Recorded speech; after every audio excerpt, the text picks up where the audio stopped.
Hello students, देखो NEET practice में chapter है laws of motion. Question number है 3। क्वेश्चन नंबर 3 क्या करता है? देखो, a box is placed on an inclined plane and has to be pushed down. The angle of inclination is, options दिए गए हैं यहाँ 2017 में पूछा हुआ है एम्स में। अब देखो ऑप्शन ए क्या है? Equal to the angle of friction.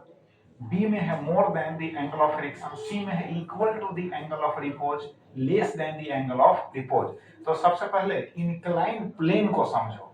तो देखो यहाँ पर बना चुके हैं इंक्लाइंड प्लेन, पहले ही बना दिए हैं। इंक्लाइंड प्लेन इसको कहते हैं। जैसे ब्रिज पर चढ़ते हैं, ठीक, जो झुका हुआ पार्ट है ब्रिज का, बात समझ गए ना, उसी को हम इंक्लाइंड प्लेन कहते हैं। तो हॉरिजॉन्टल के साथ इंक्लाइंड प्लेन का जो एंगल यहाँ सबटेंड होता है उसको हम एंगल ऑफ इंक्लाइनेशन कहते हैं, ठीक। तो एंगल ऑफ इंक्लाइनेशन को थीटा से इंडिकेट किए हैं। अब समझने वाली बात है कि एंगल ऑफ रिपोज क्या है, पहले समझो। एंगल ऑफ इंक्लाइनेशन क्लियर हो गया, अब एंगल ऑफ रिपोज का मतलब क्या होगा तो समझो। जैसे इस इंक्लाइंड प्लेन पर, ठीक, एक ब्लॉक रखा हुआ है। अगर ब्लॉक स्लाइड करने की पोजीशन में है, अगर ब्लॉक स्लाइड करने की पोजीशन में है बट एक्चुअली स्लाइड नहीं कर रहा है, स्लाइड लगता है कि अब स्लाइड कर जाएगा, है ना, तो इस एंगल, उस स्थिति में, उस केस में हम इंक्लाइंड प्लेन का हॉरिजॉन्टल सरफेस के साथ जो एंगल सबटेंड हो रहा है ना, उस एंगल को हम कहेंगे एंगल ऑफ रिपोज। क्या कहेंगे? Angle of repose. यानी इस एंगल पर जब किसी ब्लॉक को रखा गया इंक्लाइंड प्लेन पर तो वह स्लाइड करने की पोजीशन में आ गया बट एक्चुअली स्लाइड नहीं कर रहा है, ठीक। तो उस केस में क्या होगा कि फ्रिक्शनल फोर्स तो वर्क करेगा, क्योंकि जब ट्राई करेगा यह स्लाइड करने की तो फ्रिक्शन भी क्रिएट होगा। तो देखो फ्रिक्शन जो होगा, सपोज करो कि यह जो एंगल है अभी एंगल ऑफ रिपोज, मान लिया, सपोज किया कि एंगल जो है यहाँ एंगल ऑफ रिपोज है, तो फ्रिक्शन जो है जब ये स्लाइड करने की कोशिश करेगा नीचे तो फ्रिक्शन जो है अपवर्ड डायरेक्शन में क्रिएट होगा। तो फ्रिक्शन को एफ से इंडिकेट कर दिए। अब इसका जो ब्लॉक का वेट है mg, वर्टिकली डाउनवर्ड एक्ट करेगा, तो उसको रिजोल्व करेंगे टू कंपोनेंट्स के, है ना, फॉर्म में। तो mg का एक कंपोनेंट यहाँ पर थीटा के साथ जो है इसको हम लिखेंगे mg cos थीटा। एक कंपोनेंट जो डाउनवर्ड होगा इस पर जो परपेंडिकुलर होगा वो हो जाएगा mg sin थीटा। क्लियर हो गया? तो mg sin थीटा हो गया, यह हो गया mg cos थीटा। क्लियर? अब देखो जितना एंगल यहां पर है वही एंगल जो है यहां पर सबटेंड होगा बाय ज्योमेट्री, समझ गए? इसीलिए यहां cos थीटा है और यहां पर है sin थीटा है।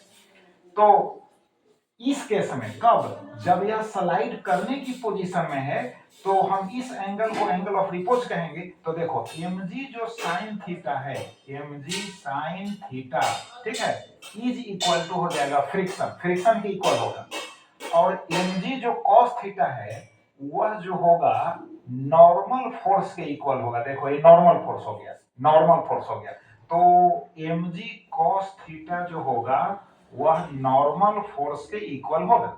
अब इसको क्या करेंगे, इसको हम सिंप्लीफाई करते हैं। तो देखो mg sin theta is equal to F, mg cos theta is equal to n। अब इक्वेशन नंबर इसको 1 ले लो, इसको 2 ले लो, 1 में 2 से डिवाइड करोगे तो हो जाएगा tan theta is equal to f by n हो जाएगा। तो tan theta is equal to f by n हो गया। क्लियर हो गया? अब देखो tan theta is equal to f by n हुआ तो एक फॉर्मूला बतला रहे हैं, f बाई जो n होगा यानी ये जो फ्रिक्शन बाई है नॉर्मल फोर्स, बात समझ गए? फ्रिक्शन बाई क्या है? नॉर्मल फोर्स है। तो इज इक्वल टू होगा tan लेम्डा। क्या होगा? tan lambda. तो जब यह tan लेम्डा के इक्वल होगा तो लेम्डा क्या होगा? एंगल ऑफ फ्रिक्शन कहलाएगा।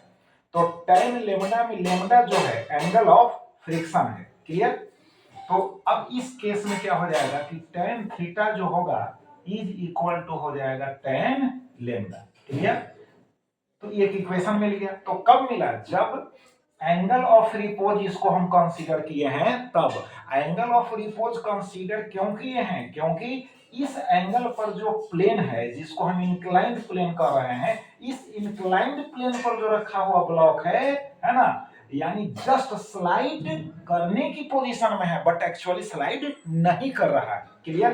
अब देखो, ये तो हो गया केस, समझ गया। अब है कि अब इसको पुश करने की जरूरी होगी।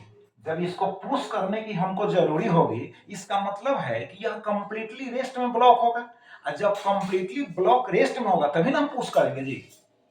यह खुद जो है स्लाइड नहीं कर रहा है और नहीं स्लाइड करने की पोजीशन में है, तो इसका मतलब है कि कंप्लीटली रेस्ट में है, तभी इसको पुश करने की जरूरी है। लिखा है क्वेश्चन में, a box is placed on an inclined plane and has to be push down, has to be push down, इसको पुश करना पड़ रहा है, पुश करना है यार। पुश करने की नौबत कब आएगी? जब यह कंप्लीटली रेस्ट में होगा, थोड़ा सा भी हिल डोल नहीं कर रहा होगा, ठीक? तो उस केस में क्या होगा? फ्रिक्शन जो है जीरो होगा, फ्रिक्शन जीरो, क्योंकि फ्रिक्शन क्रिएट ही नहीं होगा। जब कंप्लीटली कोई भी ब्लॉक, कोई भी बॉडी रेस्ट में होता है, किसी भी सरफेस पर, चाहे हॉरिजॉन्टल सरफेस हो, चाहे इंक्लाइंड प्लेन हो, किसी भी सरफेस पर, तो फ्रिक्शन जीरो होता है। यानी फ्रिक्शन तभी क्रिएट होता है जब बॉडी जो है मूव करने की कोशिश करता है या एक्चुअली मूव करता है। तो देखो, अब केस समझ लो कि जब पुश करने की नौबत आ रही है, इसका मतलब है यह कंप्लीटली रेस्ट में होगा, और जब रेस्ट में होगा तब जो एंगल ऑफ रिपोज अभी जो है, अभी हम मान लिए हैं, सपोज किए हैं कि थीटा एंगल ऑफ रिपोज है, तो अब जो इंक्लाइंड प्लेन का हॉरिजॉन्टल से जो एंगल होगा, एंगल ऑफ रिपोज से क्या होगा? लेस होगा। यानी एंगल ऑफ रिपोज, सपोज करो कि एंगल ऑफ रिपोज जो है यहां पर है, तो बॉडी जो है स्लाइड करने की पोजीशन में है एक्चुअली, ठीक? लेकिन स्लाइड नहीं कर रहा, लेकिन पोजीशन में तो है। लेकिन जब पुश करने की नौबत आएगी, एक्सटर्नल फोर्स लगाने की हमको जब नौबत आएगी, तो कंप्लीटली रेस्ट में होगा। तो रेस्ट में होगा तो एंगल ऑफ रिपोज, अभी इसको समझ लो तुम, एंगल ऑफ रिपोज है। अब जो इंक्लाइंड एंगल होगा, एंगल ऑफ रिपोज से क्या होगा? लेस होगा। देखो इंक्लाइंड प्लेन झुक रहा है, और तो एंगल ऑफ रिपोज यहां पर सपोज करो, अब जो एंगल ऑफ इंक्लाइनेशन होगा एंगल ऑफ रिपोज से क्या होगा? छोटा होगा। तब इस पर जो रखा हुआ ब्लॉक है ना, वो कंप्लीटली रेस्ट में होगा, तब हमको पुश डाउन करने की नौबत आएगी। तो कौन सा केस करेक्ट होगा? Less than the angle of repose. यह जो इंक्लाइंड एंगल है, less than the angle of repose. Option D जो होगा करेक्ट होगा। क्लियर? अब देखो नेक्स्ट क्वेश्चन देखो, अब लिखा हुआ है ज्यादा एरिया में, अब इसको समझो। A smooth wedge A is fitted in a chamber hanging from a fixed ceiling near the earth surface। अब देखो यहाँ पर हैंगर लिफ्ट टाइप का समझो, लिफ्ट टाइप का, इस तरह से है ना, एक चैम्बर है, इस तरह से एक चैम्बर है। अब ये जो है ना, ये जो है यहाँ पर स्ट्रिंग हो गया, ठीक है? तो चैम्बर है, अच्छा कहता है कि chamber hanging from a fixed ceiling near the, है ना, ओ फिक्स सीलिंग, सीलिंग से फिक्स है, सीलिंग छत, छत से या फिक्स है, ठीक है? फिक्स हो गया, फिक्स हो गया। क्लियर? अब उसके बाद कहता है near the surface of the earth a block B placed at the top of the wedge takes time T to slide down the length of the wedge. अब देखो इसमें वेज बना हुआ है, इस तरह से वेज है। क्लियर? इस तरह से वेज है। ये सपोज करो लकड़ी का इस तरह का है ना, गुटका है ना, ट्रायंगुलर शेप में है, तो इसको हम वेज कहेंगे। अब इस पर एक ब्लॉक रखा हुआ है, सपोज करो इस पर ब्लॉक रखा हुआ है।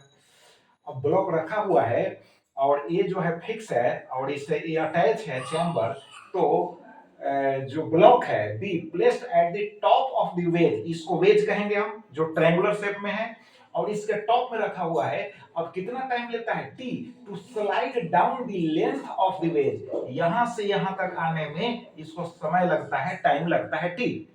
क्लियर हो गया?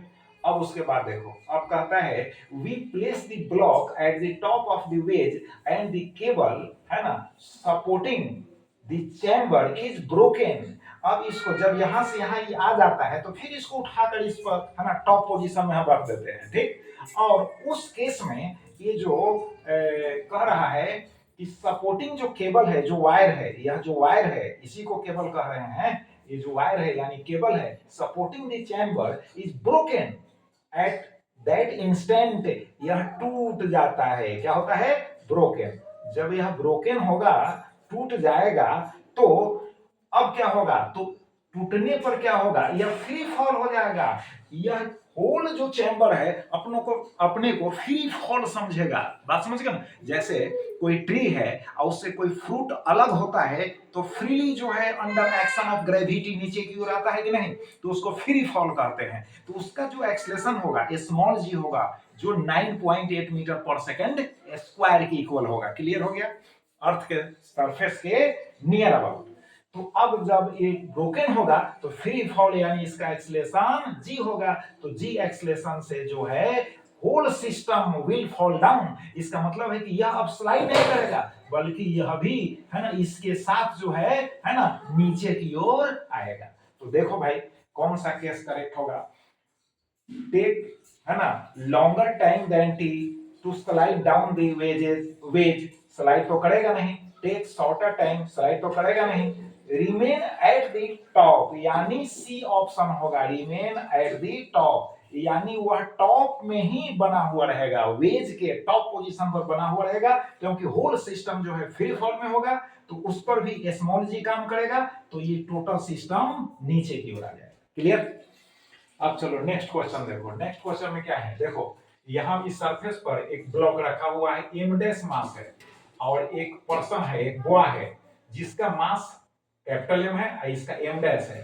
अब क्वेश्चन कह रहा है कि boy is applying the horizontal force, यानी लड़का जो है हॉरिजॉन्टल फोर्स अप्लाई कर रहा है किस पर? ब्लॉक पर, उसको आगे बढ़ाने के लिए, आगे मूव कराने के लिए। In which of the following cases is, है ना, कहता है in which of the following cases is certainly not possible to slide the box, यानी बॉक्स को, बक्सा को, है ना, कौन सा केस जो है पॉसिबल है ना, कहता है सर्टेनली नॉट पॉसिबल, संभव नहीं है, संभव नहीं है ना, बक्सा को आगे स्लाइड कराने में, बक्सा को आगे स्लाइड कराने में कौन सा केस संभव नहीं है। तो संभव कौन है वो पहले देख लो, संभव कौन है केस उसका समझो पहले। तो देखो अब इसको हम सोल्व करके बतलाते हैं। ये भी जो है 2016 में पूछा हुआ है, ठीक है, एम्स में। इसके पहले वाला जो बतलाए हैं ये भी 2016 में पूछा हुआ है, और उसके पहले वाला 2017 में पूछे हुए हैं। तो देखो सबसे पहले इसको समझो कि भाई यहाँ पर जो है ये सरफेस हो गया, ये हो गया ब्लॉक हो गया, ब्लॉक हो गया जिसका मास हो गया एम डैश हो गया। अब आदमी जो है यहाँ से इसको पुश कर रहा है, पुश कर रहा है तो फोर्स लगा रहा है। तो देखो पुश कर रहा है तो यहाँ पर जो है इसका पैर है, ठीक है, यहाँ पर इसका पैर है। तो जैसे ही ये पुश करने की कोशिश करेगा, एक्शन रिएक्शन तो जानते हो, Newton third law of motion, तो इसको फॉरवर्ड में पुश करने की कोशिश करेगा तो इसका रिएक्शन जो होगा, यानी बैकवर्ड में जो है इसका पैर जो है मूव करने की कोशिश करेगा। बात समझ में आ रहा है कि नहीं? तो जब बैकवर्ड में पैर इसका मूव करने की कोशिश करेगा तो फ्रिक्शन जो होगा इस पर, क्योंकि इस पर फ्रिक्शन दिया हुआ है, इसका फ्रिक्शन कांस्टेंट म्यू है, यानी ग्राउंड और इसके फीट के बीच, बॉय के फीट के बीच, है ना, फीट और ग्राउंड के बीच जो है फ्रिक्शन कोफिशिएंट म्यू है। अब बॉक्स, है ना, और ग्राउंड के बीच जो फ्रिक्शन कोफिशिएंट है वह म्यू डैश है, यानी है ना रफ सरफेस है। तो यहाँ पर फ्रिक्शन जो होगा, ये तो इसका पैर जो है ना, बैकवर्ड में आने की कोशिश करेगा, है ना, और फ्रिक्शन जो होगा इसका एफ जो है फॉरवर्ड में वर्क करेगा। ये हो गया फ्रिक्शन, इसको हम कहेंगे फ्रिक्शन। क्लियर? अब बॉक्स जो है चूंकि आगे की ओर मूव करना चाह रहा है ना, तो इसमें जो फ्रिक्शन क्रिएट होगा वह बैकवर्ड में हो जाएगा, तो इसका हो जाएगा एफ डैश हो जाएगा, ये हो जाएगा फ्रिक्शन। क्लियर हो गया? ठीक है। तो अब बॉक्स आगे बढ़े, इसके लिए क्या कंडीशन है पहले इसको हम फाइंड आउट करेंगे। आगे बढ़े तो बॉक्स आगे बढ़े, देखो यहां पर फ्रिक्शन है, यहां पर फ्रिक्शन है, तो कौन बड़ा हो? तो देखो अगर एफ बड़ा होगा, एफ बड़ा होगा एफ डैश से, तभी ना बॉक्स आगे जाएगा। अगर एफ डैश बड़ा हो गया एफ से, तब तो इसको बैकवर्ड में आने की, लाने की कोशिश करेगा। तो आदमी कितना भी कोशिश करे बॉक्स को आगे बढ़ाने में, बॉक्स आगे जाएगा नहीं। इसका मतलब है कि ये जो फ्रिक्शन है जो बुआ के लड़का के पैर और ग्राउंड के बीच में क्रिएट हुआ है, उस फ्रिक्शन का वैल्यू बॉक्स और ग्राउंड के बीच वाले फ्रिक्शन से ज्यादा होगा, तभी बॉक्स को आगे ले जा पाएगा। समझे? तो इसके लिए है कि फॉर स्लाइडिंग, यहां लिखेंगे फॉर स्लाइडिंग क्या होगा, एफ जो होगा ग्रेटर देन होना चाहिए एफ डैश। एफ का वैल्यू क्या होना चाहिए, ग्रेटर देन होना चाहिए एफ डैश।